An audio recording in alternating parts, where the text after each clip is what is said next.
দেখো আজ আমি তোমাদেরকে এমন একজনের সঙ্গে পরিচয় করাবো, ওদের এই জাস্ট দেখছো ফুটপাতের ওপরে দাঁড়িয়ে কিন্তু এখানে খাবার টাবার বিক্রি করছে।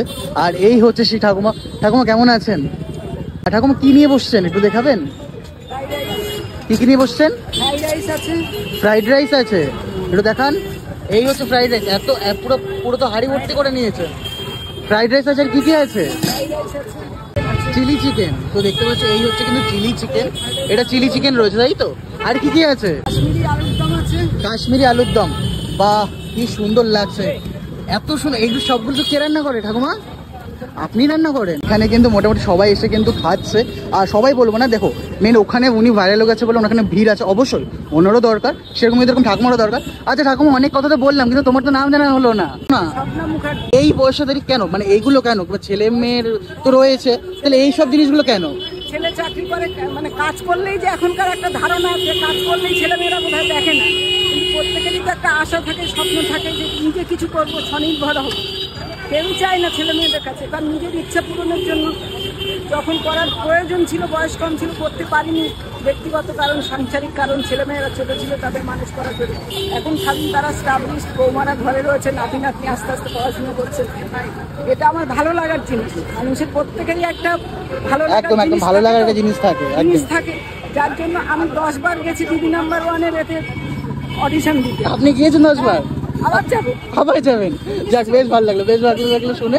আর এখানে দেখতে পাচ্ছ ঠাকুমা কিন্তু মোটামুটি বেশ আরাম সরঞ্জাম করেছে। আচ্ছা ঠাকুমা একটু দামগুলো বলে দাও না, তাহলে পাখিটা যাতে জানতে পারে, দামগুলো বলে দাও।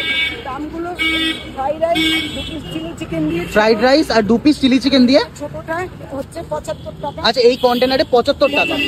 আচ্ছা বড় কন্টেনারে হচ্ছে 115 টাকা। আচ্ছা চিলি চিকেন দিয়ে, আলুর দম দিয়ে 2 পিস 4 পিস আলুর দম দিয়ে 70 টাকা, রুটি 5 টাকা। আচ্ছা 30 টাকা। এই কটা তাই তো? আচ্ছা আমার চেঞ্জ হয় তো ওই জন্য। আচ্ছা আচ্ছা আচ্ছা আচ্ছা বুঝতে পেরেছি। চিকেন আর আলুর দম এটা মাস্ট থাকে, তারপর আচ্ছা চাহিদা অনুযায়ী চেঞ্জ হয়, একদম ঠিক কথা বলেছেন। তো মোটামুটি দেখতে পাচ্ছি এখানে কিন্তু ঠাকুমার সরঞ্জাম নিয়ে ঠাকুমা বসেছে।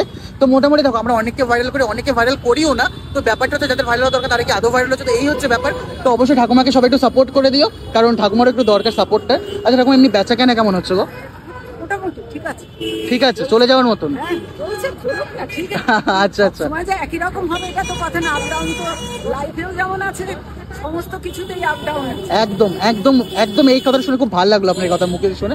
আচ্ছা ঠাকুমা বাকিদের উদ্দেশ্যে, দেখো অনেকে আছে যারা তোমার এই জায়গাটা আসতে চাইবে, তো তাদের উদ্দেশ্যে একটু বলে দাও না অ্যাড্রেসটা। তাদের উদ্দেশ্যে অ্যাড্রেস হচ্ছে মধ্যমগ্রাম কালীবাড়ি, সোদপুর রোডের উপর যে কালী মন্দির, আচ্ছা কালী মন্দিরের পাশে যে ভদ্র মেডিসিন হোক বা টাইটান ওয়াল, সেখানে আসতে পারলে সামনে আসলে খেয়ে টেস্ট করলে ভালো লাগবে, টেস্ট না করলে ভালো লাগবে। এসে আমাকে কাস্টমার জিজ্ঞেস করে কেমন রান্না ভালো, আমি দেখুন আমারটা আমি ভালো বলবো।